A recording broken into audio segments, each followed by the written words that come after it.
Chum TV. Furaha kiganjani.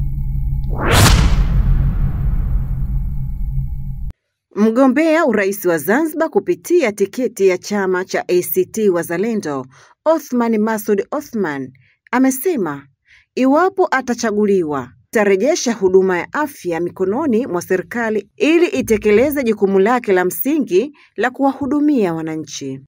Akizungumza na wananchi wa chama hicho katika viwanja vya Mabatini, jimbo la Gando, wilaya ya Wete, katika mkutano wa hadhara wa chama hicho wa kuwania urais wa Zanzibar pamoja na wabunge, wawakilishi na udiwani katika uchaguzi mkuu wa Oktoba mwaka huu, ambapo Othman amesema utaratibu uliopo sasa wa huduma hizo kuipa kampuni binafsi, huku ikiwaacha wataalamu mbalimbali wa ndani waliopo kukosa ajira, haitokubaliana na jambo hilo na badala yake itavunja mikataba yote ya aina hiyo. Sisi tunasema la mwanzo tutakalolifanya ni marekebisho na katiba mpya ya nchi hii itakao kurejeshea mamlaka yako, lakini itakaojenga misingi ya uwajibikaji, itakayoheshimisha uongozi wa nchi hii, sio kuwa tena na rais ambaye atakuwa mkandarasi, atakuwa mfanyabiashara, ukitaka tenda umtafute yeye, ukifanya manunuzi afanye yeye. Tunakwenda kurejesha heshima ya uongozi katika nchi. La mwanzo katika afya, sisi sera yetu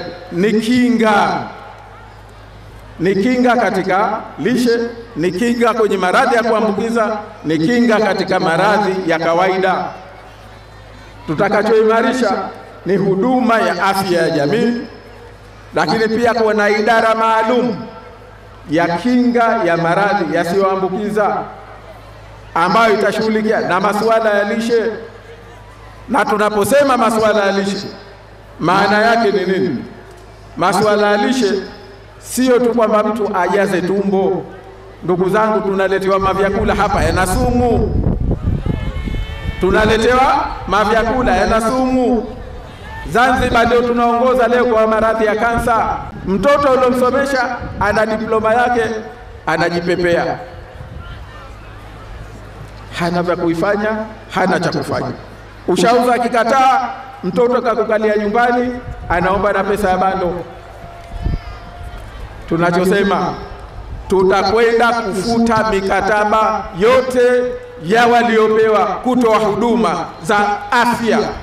Makampuni yaliyopewa huduma kutoa huduma za tunakwenda kuifuta. Si utaratibu, si utamaduni. Huwezi kubinafsisha core function ya serikali ya kutoa huduma za afya.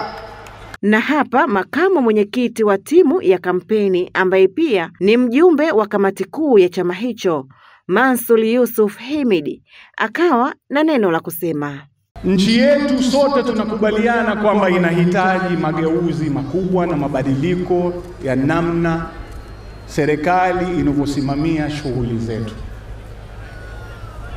Katika mambo ambayo mimi yananipa matumaini na faraja kwake ni ujasiri wake wa kusimama mbele ya Wazanzibari akawaambia kwamba atawajibika kwao.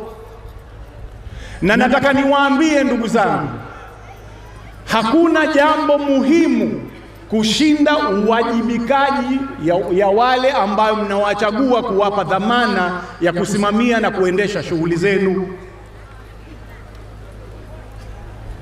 Hivi sasa kuna tabaka la watawala na wanaotawaliwa.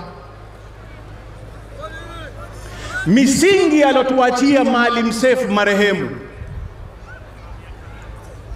kwa namna alivyoishi maisha yake, matamshi yake na vitendo vyake,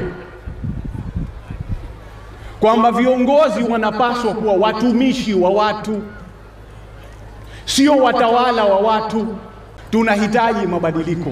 Tunahitaji serikali ambayo itawaheshimu watu, itawathamini watu, itawaweka mbele watu.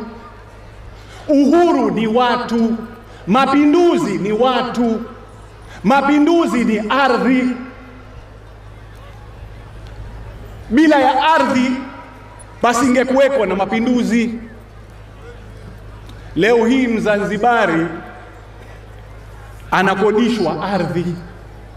Hii ni Chum TV. Usisahau kusubscribe, kulike, kucomment na kushare. Ni mimi Latifa Mohamed.